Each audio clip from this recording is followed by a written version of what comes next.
일부 영상을 다시 보니까 뒤에 그 주식 관련된 뉴스가 너무 길어서 이 교과의 목적과 맞지 않는다 이렇게 생각하는 친구들이 있을까봐 굳이 말씀을 드리면, 지금 배우고자 하는 것이 우리가 배우는 것과 바뀔 사회와의 연관성입니다. 우리가 지금 여기 설계과부터 정보통신과까지 각각의 진로가 다르지만 어쨌든 간에 로봇고등학교라는 로봇이라는 그 카테고리 안에 묶여서 같이 공부하고 있는 친구들이잖아요. 내가 공부하고 있는 이 내용이 앞으로 바뀔 사회에 어떻게 적용이 되어야 내가 살 길을 마련하겠다라는 것을 동기부여를 받고, 그를 위해서 교과를 조금 더 집중해서 공부하는 그런 기회를 갖고자 이 특강을 하고 있으니까요. 그렇게 이해해 주셨으면 좋겠고요. 일부에서는 언택트가 대세가 될 것이다 이렇게 설명을 했었는데, 언택트는 사실 기술을 필요로 하는 거잖아요. 지금 앞으로 우리 사회에 적용될 이 기술들의 우리가 배우는 내용들이 어떻게 들어가는지, 그리고 우리가 배우는 것은 정확하게 무엇인지 좀 보도록 할게요.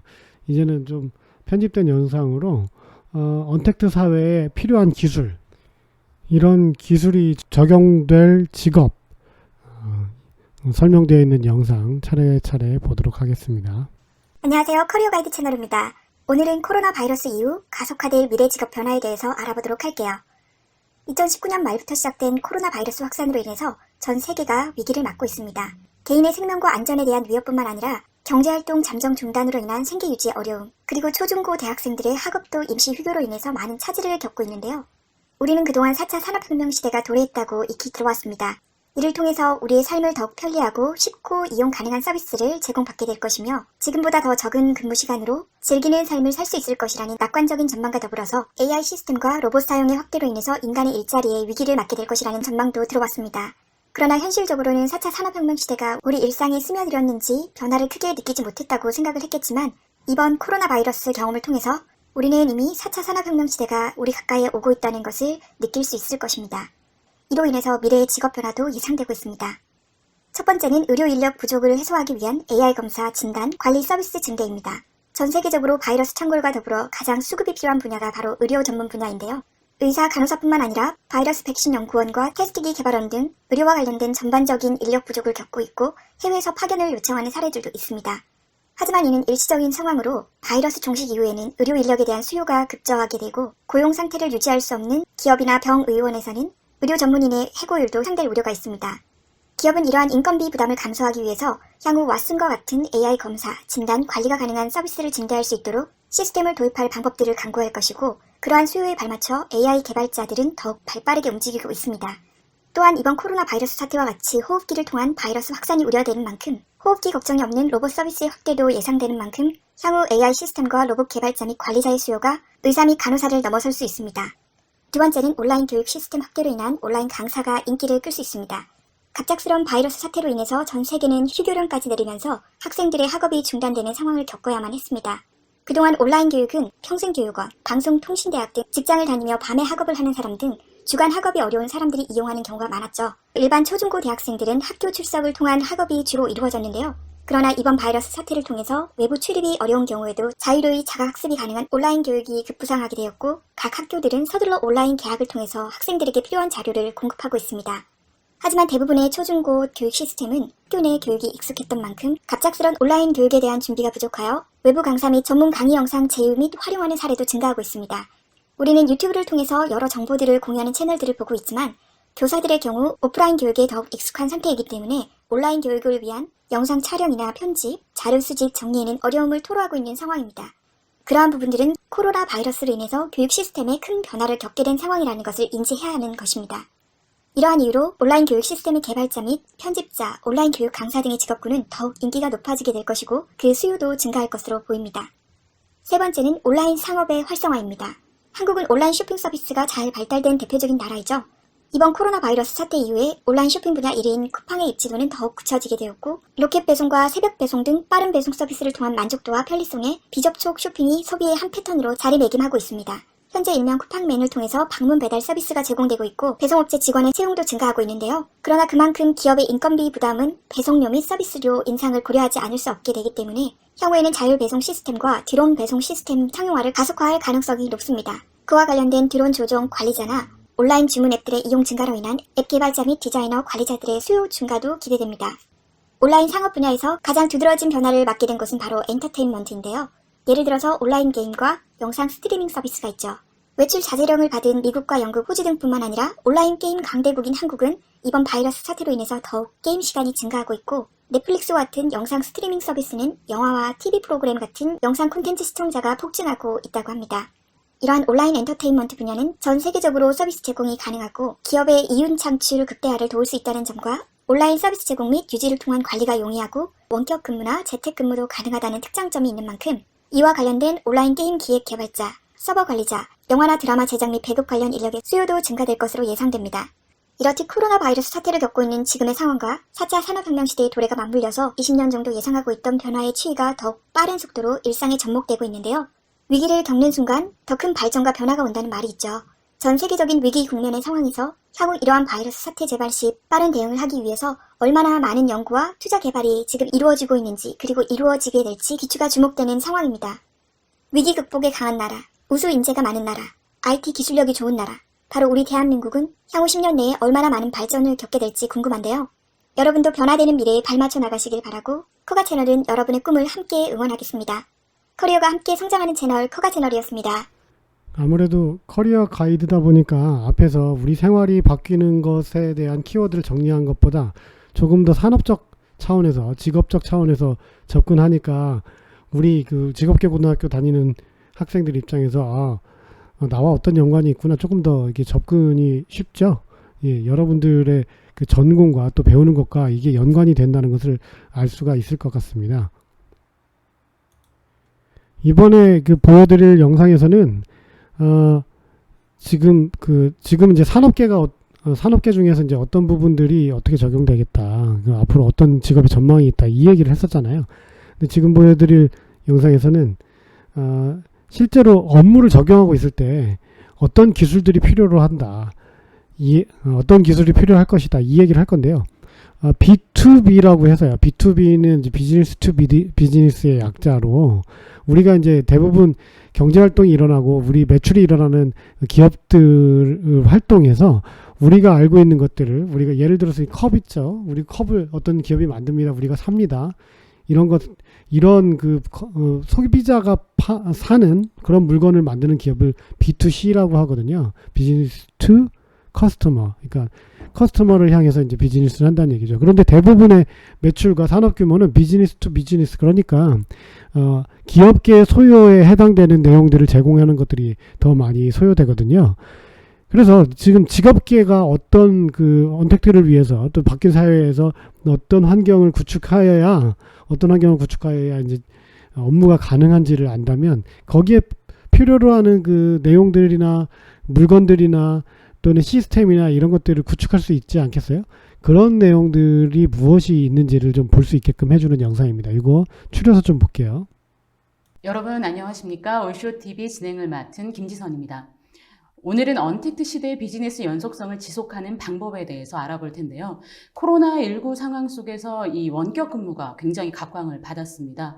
이 코로나19처럼 비상 상황이라든지 돌발 재해에도 이 평상시 같은 업무의 연속성을 보장하는 것이 지금 필수적인 요소로 자리를 잡았는데요.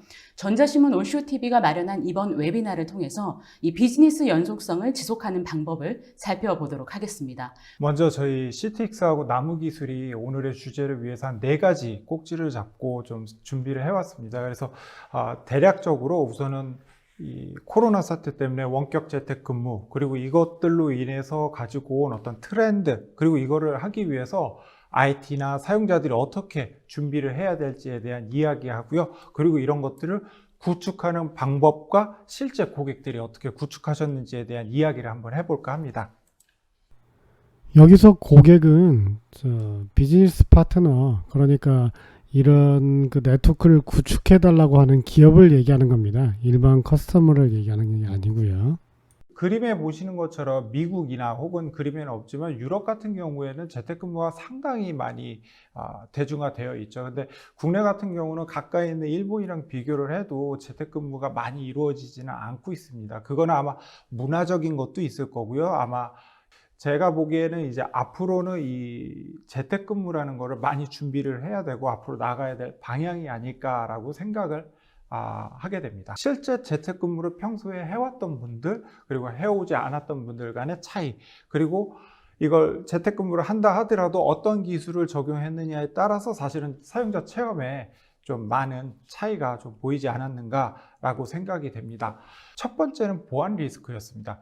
그리고 제가 좋아하는 그림입니다. 이게 조카들 다녀간 나의 PC라고 해가지고 난리가 났네요. 예, 저희 집도 그래요. 제 컴퓨터 그냥 아이들 쓰라고 놔두면은 뭐 게임이면 뭐면 뭐 난리도 아닙니다. 보통 이렇게 되면은 악성 코드들도 설치되지만 또 여러 가지들이 설치되면서 시스템 성능을 굉장히 떨어뜨립니다. DR을 포함하는, 즉 사용자가 원격에서 접속했었을 때도 업무를 계속 이어갈 수 있는 어떤 플래닝을 가져야 되거든요. 그거를 BCP라고 합니다. 그래서 비즈니스 컨티뉴어티 플랜. 회사 IT가 아무리 잘 돼도요, 사용자가 접속해서 뭔가 일을 할 수 없다라고 하면 그거는 무의미합니다. 앞에서 말씀드렸던 그런 어떤 고민들이 있었거든요. 특히 기술적으로 이걸 어떻게 구현할까에 대해서 고민이 많이 있었고, 이번에 코로나 사태로 인해서 IT에서 실제 많이 투자를 해야 될 그 프라이어티를 그 CIO 분들께 여쭤봤었을 때 첫 번째가 바로 버추얼 워크스페이스였습니다. 그래서 버추얼 워크스페이스가 뭔지 간단하게 좀 설명을 드리면서 이야기를 계속해 나가겠습니다. 언제 어디서나 디바이스 환경에서도 가상화면 기술을 통해서 업무, 앱이라든지 OS라든지 데이터를 액세스할 수 있는 것을 버추얼 워크스페이스라고 부릅니다. 그래서 간단하게 그 기술 두 가지에 대해서 좀 설명을 드리면요. VDI, 뭐 너무나도 많이 잘 알고 계실 겁니다. 데이터 센터가 있고요. 클라우드 혹은 클라우드가 있고, 이 위에 하이퍼바이저 위에 나의 가상 머신을 올린 다음에 그 가상 머신의 화면을 원격에 있는 사용자, PC 혹은 뭐 모바일에 보내주는 것을 VDI라고 합니다. 회사로 치면 회사에 있는 업무 VDI 이 존에 있는 나의 가상 머신을 재택근무용 PC에서 보게 되는 거고요. 그리고 리모트 PC 액세스입니다. 국내에서는 사실 많이 알려지거나 많이 사용은 되지 않고 있는데 해외 같은 경우는 굉장히 핫하게 좀 많이 사용됐다고 해요. 그래서 리모트 PC 같은 경우는 사용자 업무 PC가 있고요. 회사에서 사용하는 PC에다가 시트릭스의 어떤 에이전트를 설치합니다. 그리고 마치 VDI 같은 관리 시스템을 구성을 해 놓은 다음에 밖에 재택 집에서 혹은 밖에서 마치 VDI 연결하듯이 나의 가상 업무 PC에 연결을 해요. 그런 다음에 그 가상 업무 PC의 화면이 나의 PC 혹은 모바일 디바이스에 오는 거를 리모트 PC라고 합니다. 저는 온프레미스 신봉자였었는데 이번에 클라우드 신봉자로 넘어갔습니다. 아마 많은 분들이 그러셨을 것 같아요. 예. 네. 수백 명을 하루 이틀 만에 그냥 10,000명, 20,000명으로 그렇죠. 순간적으로 확장을 했거든요. 그래서 이런 것들을 할 수 있는 기술은 클라우드다라고 말씀을 드리고요. 그리고 IT 환경에서 비즈니스를 동적으로 유연하게, 특히 이제부터 어떤 준비들이 상당히 필요하다라고 이야기를 드릴 수 있고요. 그리고 보안, 성능, 안전성, 이거는 뭐 필수로 가져가야 되죠. 그래서 이런 것들을 위해서 제가 고객분들이랑 이야기할 때 민방위 훈련하듯이 훈련하십시오 라고 꼭 말씀을 드립니다. 추가로 여기에 그 자세한 기술적인 설명이 들어있는데 우리 시스템과 친구들은 이해하겠지만 다른 친구들은 잘 이해가 안 될 것 같고, 사실 나도 잘 이해가 안 되고, 대략 이런 트렌드로 기술이 필요하구나 라고 이해를 하고, 앞에서 일부에서 우리 4차 산업혁명이라든지 미래산업이라든지 스마트 팩토리라든지 이런 이야기들을 좀 했잖아요. 그리고 이제 코로나 상황이 돼서 언택트 환경으로 우리가 이제 근무를 하게 될 것이고, 언택트 환경을 위해서는 가상이 됐든 물리적이 됐든 어떤 환경을 구축해야 되는 것, 그것을 해놨는데, 그것과 스마트 팩토리와 중간에 연계성이 어떻게 구성이 될 것인가에 대해서 이야기를 한 사람들은 많지 않더라고요. 만약 제가 지금 여기서 그 얘기를 제일 먼저 하면 아마 제가 제일 먼저 한 사람이 되겠죠. 하지만 이거는 뭐 특별한 건 아니에요. 여러분들도 언택트 환경이 스마트 팩토리를 조금 더 스마트 팩토리로 갈 수 있는 환경을 좀 더 가속화한다고 생각할 수 있지 않을까요? 그러니까 단순하게 생각하면 사람이 적은 공장, 이것이 조금 더 필요한 환경이 되어야 되지 않을까요? 그러니까 프로그래밍을 하고 관리를 하고 하는 것들이 꼭 공장 그 현장이 아니라 좀 멀리 떨어진 원격의 환경에서, 언택트 환경에서 멀어진 환경에서 관리를 하고 또 조금 더 발전해 나가거나 조금 더 비약해 나가면 몇몇 이런 것들을 관리하는 기업들이 예를 들어서 서울에 그 기업이 있고 그 기업들이 대전과 천안과 평택에 있는 공장들을 전부 컨트롤할 수 있다라고 생각이 들지 않나요?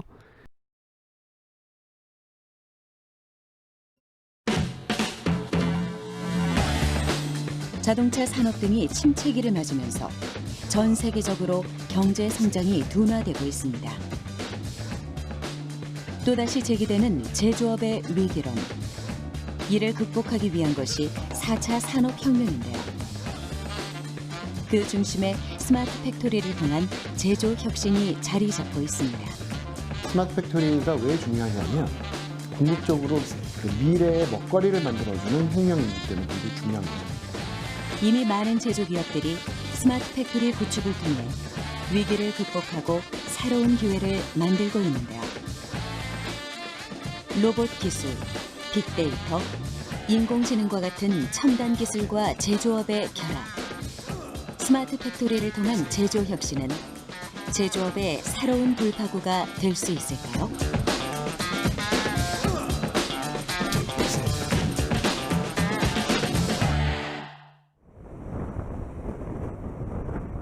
스마트 팩토리의 선두주자는 세계 최고의 제조업 경쟁력을 가지고 있는 독일입니다. 독일은 지난 2011년 인더스트리 4.0 정책을 발표했는데요. 4차 산업혁명에 대비해 제조업의 패러다임을 바꾸려는 계획이었죠. 인더스트리 4.0을 말할 때 빼놓을 수 없는 개념이 스마트 팩토리. 인더스트리 4.0이 자동화되고 지능화된 산업 환경을 뜻하는 말이라면 스마트 팩토리는 그 환경 안에서 현실화되는 제조업의 미래 기술입니다. 세계 주요 국가들이 벤치마킹할 만큼 독일의 전략은 혁신 사례로 평가받고 있죠. 그렇다면 우리는 어떨까요?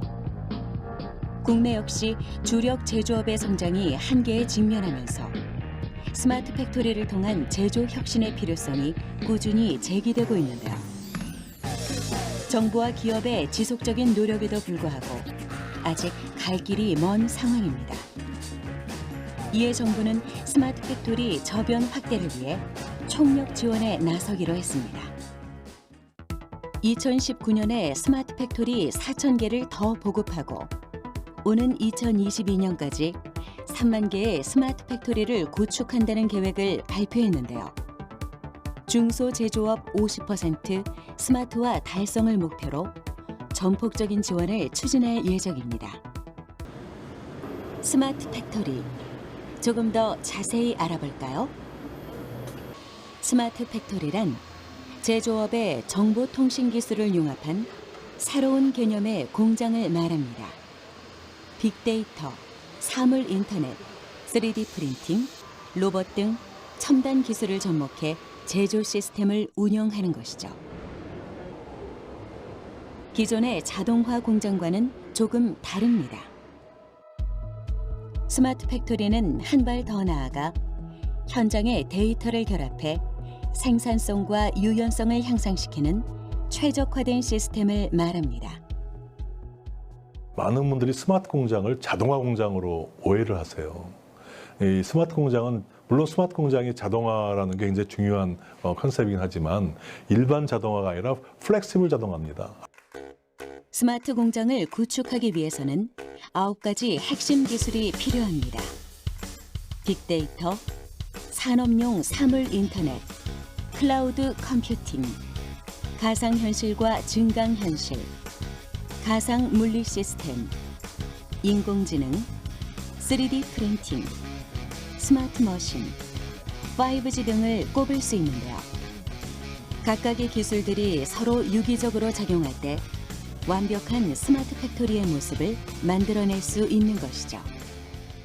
기존에 있던 그 로봇들은 말하자면 협동 로봇이 아닌 로봇들이죠. 로봇들은 굉장히 큰 힘을 내고 고속으로 움직이면서 굉장히 육중하거든요. 그래서 이 로봇들이 사람을 다치게 할 위험이 있기 때문에 항상 이제 충분한 공간을 확보해서 펜스를 이렇게 치고 로봇을 사용하게 됩니다. 그러면 동일한 공간 내에 로봇을 투입할 수 있는 대수가 이제 굉장히 줄어들게 되고, 근데 이제 협동 로봇은 그런 문제들을 이제 해결하기 위해서 로봇의 안전도를 굉장히 높인 겁니다. 그래서 뭐 옆에 있는 인간 작업자만큼 안전하지는 않다고 하더라도 공장 내에서 잘 통제된 환경 내에서는 이제 사람하고 펜스가 없는 환경에 배치된 로봇이 일하기에 충분히 이제 안전하게 될 수 있고요.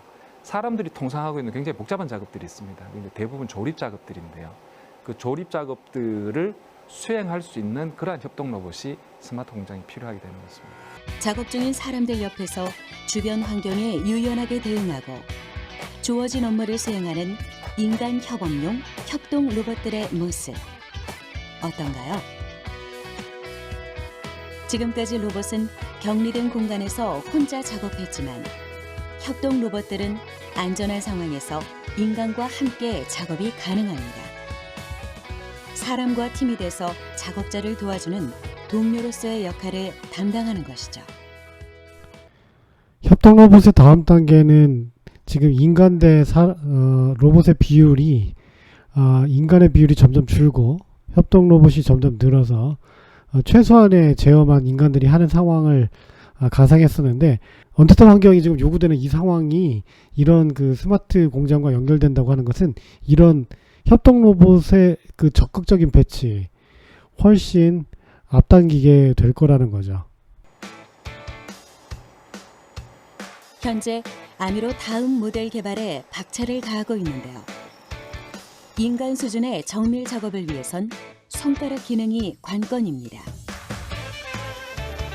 전문가들은 협동 로봇 기술이 더 발전하려면 사람처럼 손가락을 가진 로봇 등장이 필수적이라고 말합니다.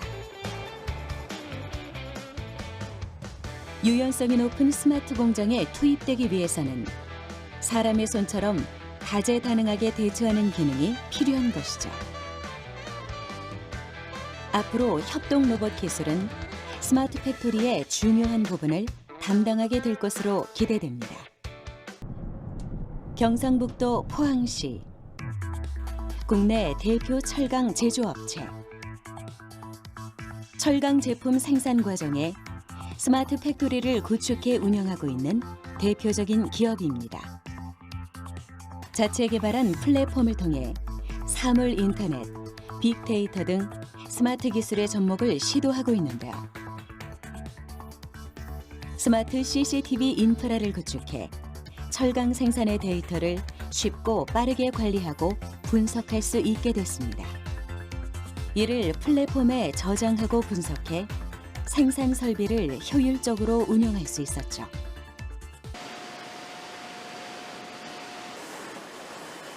열연 공장 내부로 들어서자 새빨간 쇳덩어리가 컨베이어 벨트 위를 오가는데요.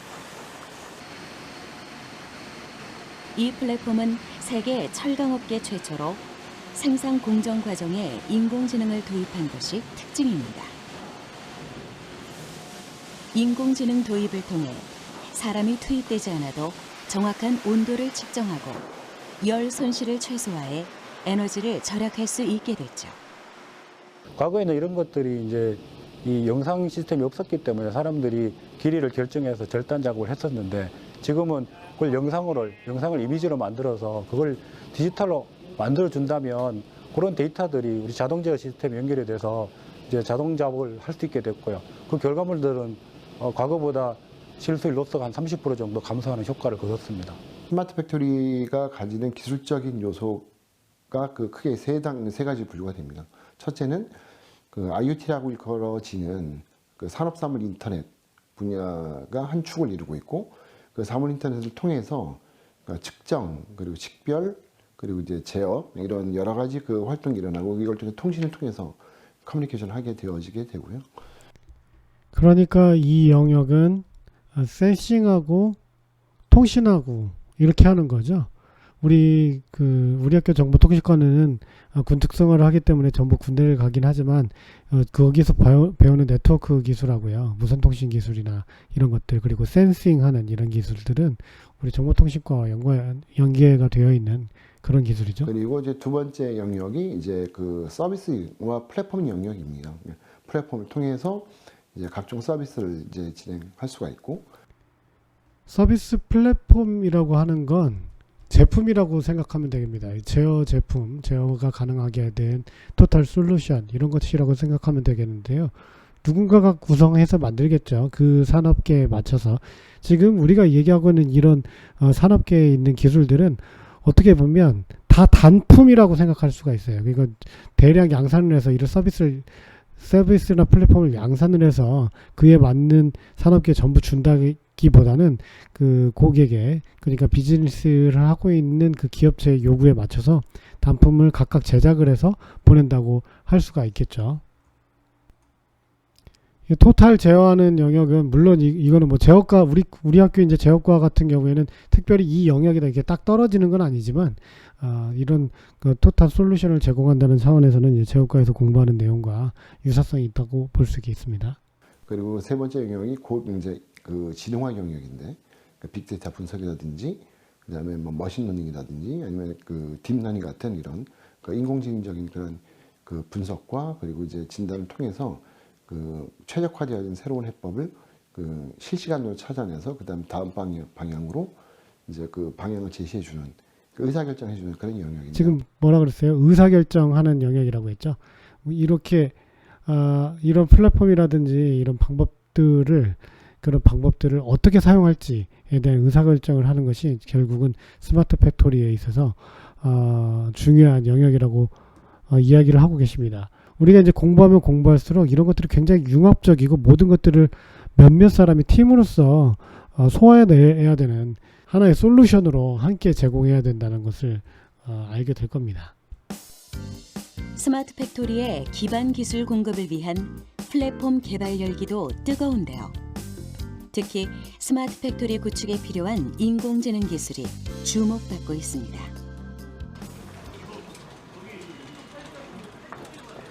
자체 개발한 인공지능 기반 스마트 팩토리 플랫폼을 제조기업에 제공하고 있는 한 스타트업 회사.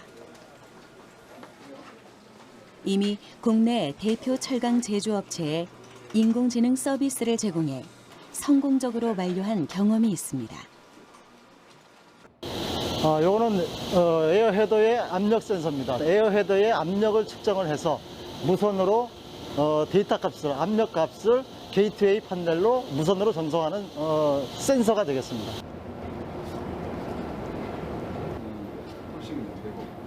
커버는 잘 씌웠는데. 공장 곳곳에도 센서를 통해 데이터를 수집하는데요. 자, 이게 정압 센서고 동압 센서고, 그래서 두 개를 비교를 해서 실시간 데이터 측정은 이상 상태를 사전에 점검해 더욱 능동적인 대응을 가능하게 했죠. 드디어 이제 모델링을 하고 있는 우리가 직접적으로 적용할 것들이 이게 나옵니다. 예전에는 이제 동력 전달 장치나 이런 가공 제품들, 구동 장치 이런 것들을 지금도 이제 모델링을 하면 그걸 기본으로 하는데요. 지금 여기 지금 센서라고 나왔지만은 사실은 이런 것들이 이제 밸브라든지 이런 것들로 센서 역할을 많이 하게끔 구조하고 만들거든요. 우리가 이제 설계하고 만드는 그 구조물들 있잖아요. 그런 것들은 이렇게 우리가 사용하는 인벤터라든지 이런 설계 프로그램을 이용해서 그 형상도 만들고 그 모양도 제작해낼 수가 있게 됩니다. 상황실에서 가동 중인 집진기 현황을 한눈에 파악할 수 있고 설비를 원격으로 제어할 수 있는데요. 불필요한 현장 출동을 줄일 수 있었습니다. 이렇게 대기업을 중심으로 시작된 스마트화는 중견기업으로 확대되고 있는 추세입니다. 정보통신 기술의 활용 정도와 역량에 따라 스마트 공장은 4단계 수준으로 나눠지는데요. 기초 수준, 중간 1 수준, 중간 2 수준, 고도화 수준입니다. 스마트 공장을 도입한 대부분의 중소기업들은 기초 수준에 그치고 있는데요. 선진국에 비해 스마트 팩토리에 대한 수요와 지원, 적용 수준 등은 아직 미비한 상황입니다. 실제로 실태 조사를 한 바에 따르면 국내 중소, 중견기업의 스마트 팩토리 구축에 대한 기업들의 만족도는 높았지만 80% 가까이가 기초 단계인 것으로 조사됐습니다. 이제 우리가 제어라든지 프로그래밍을 잘하는 친구들은 이제 조금 구조화되어 있는, 지금 준비가 잘 되어 있는 기업체 가서 직접 일을 할 수가 있겠지만, 지금 본 영상처럼 대부분의 기업들이 지금 기초적인 자동화 단계, 그냥 스마트 팩토리가 아니라 그 자동화 단계에 머물러 있는 경우들이 많습니다. 그러니까 뒤집어 얘기하면 우리에게 아직 기회가 많다는 거죠. 우리가 공부를 잘했건 못했건 현장에 가면 미래 사회에서는 이런 것들이 지금 필요하게 될 텐데, 이런 것들을 다룰 줄 안다는 것, 그런 제어 능력이 있다는 것, 이런 마인드가 있다는 것 자체가 여러분들 일자리를 넓혀줄 수 있을 거라고 생각합니다. 지금 공부 열심히 하라고 격려가 좀 필요할 것 같아요. 이게 바로 이런 제품을 만드는 스마트 장비입니다. 이렇게 연결돼서 이 제품이 만들어지죠. 생산관리 시스템을 통해 수주부터 제품 출고까지의 모든 과정을 데이터화하면서 효과적인 작업 지시와 품질 관리, 설비 보전 등이 가능하도록 했습니다. 또 설비의 가동 상태와 작업량, 현재 공정 등은 작업자별로 집계돼 중앙 모니터에서 확인할 수 있습니다. 전에는 생산의 어떤 데이터와 어떻게 만들어지는 게 도표에 나타나지 않았지만은 현재로서는 스마트 공장의 데이터가 중앙 컴퓨터 내지 현장과 모두 합쳐서 생산 과정이나 품질이 도표로 나타내고 있습니다. 지금 보면 얘는 그냥 그 CNC 기기가 있는 그 가공 공장 같은데요. 스마트 공장이라고 부르고 스마트 팩토리라고 부를 수 있는 것은 결국은 데이터 관리입니다. 얼마만큼 생산량이 필요하고 얼마만큼 언제까지 적기에 생산이 가능한지, 이런 것들을, 그런 플로어를 데이터를 관리하는 그런 일들이 아마 플랫폼이 어디선가 솔루션이 주어졌을 겁니다. 그것이 적용되어서 생산량도 늘어났다고 했을 거고요. 일반적인 그냥 가공 공장하고 지금 형태나 배치는 크게 차이는 없어 보여요. 그런 데이터의 관리가 핵심이라고 할 수가 있겠습니다. 모든 설비 데이터를 연계 분석해 공정 간의 문제점을 발견하고 이를 개선시키는 전체 공정의 최적화를 자동으로 수행하는데요. 이 플랫폼이 적용된 공장에서는 품질이 30% 이상 향상됐고, 불량 유형을 딥러닝으로 학습해 재작업률은 감소했다고 합니다. 하지만 단순히 제조 시스템뿐만 아니라 좀 더 고도화시키기 위한 제품 혁신, 서비스 혁신도 중요한데요. 새로운 비즈니스 모델도 많이 만들어야 할 것입니다. 뭘 배웠다는 얘기야, 뭘 얘기했냐, 뭐 이렇게 볼 수도 있는데, 지금 뭐 코로나 시대에 상황이 많이 바뀔 거고, 앞으로 언택트 시대에 여러 가지 기술이 많이 쓰여질 것이다. 여기에 대한 미래의 전망했고요.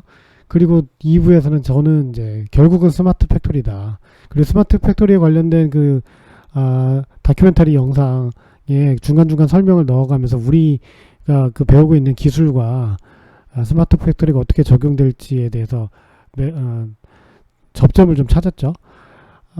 우리 인벤터를 사용하고 또 로봇 설계를 하는 것들이 지금 이 전체 플로어에 대해서는 그렇게 큰 비중을 차지하고 있지는 않고, 이런 데이터를 관리하는 플랫폼이라든지 플로어를 관리하는 이런 솔루션이라든지 이런 것들이 스마트 팩토리에 영향을 많이 준다고 지금 설명했지만, 결국은 각각의 아까 얘기했던 센서, 밸브, 그 다음에 구동장치, 그 다음에 뭐 테이블, 이런 것들을 설계해서 각각의 부품들을 하나하나 만들지 않으면 이것들은 구성되지 않거든요. 볼트 하나도 결국 직접 설계하지 않으면 제조가 되지 않거든요. 물론 이 미래 산업이나 이런 부분들, 제조업이나 이런 부분들이 스마트 팩토리를 위시로 한 새로운 산업 영역들이 필요하겠지만, 우리 우리가 배우는 이런 작은 기술들도 결국은 거기에 일조를 하는 거니까 여러분들 성실하게 배우길 바라고요. 전체적으로 이 영상이 여러분들한테 어떻게 도움이 될지는 모르겠지만 특강으로서 좀 가치가 있었으면 좋겠고, 여러분들이 공부하는데 자긍심을 가지고 또 목적의식을 가지고 공부하는데 도움이 되었으면 하는 마음으로 제작을 하였습니다. 혹시 학습 보조자료가 올라가 있으면 영상 본 것을 기초로 해서 작성해서 제출해 주시기 바랍니다. 자, 그럼 이렇게 해서 영상 마치도록 하겠습니다. 고생 많으셨습니다.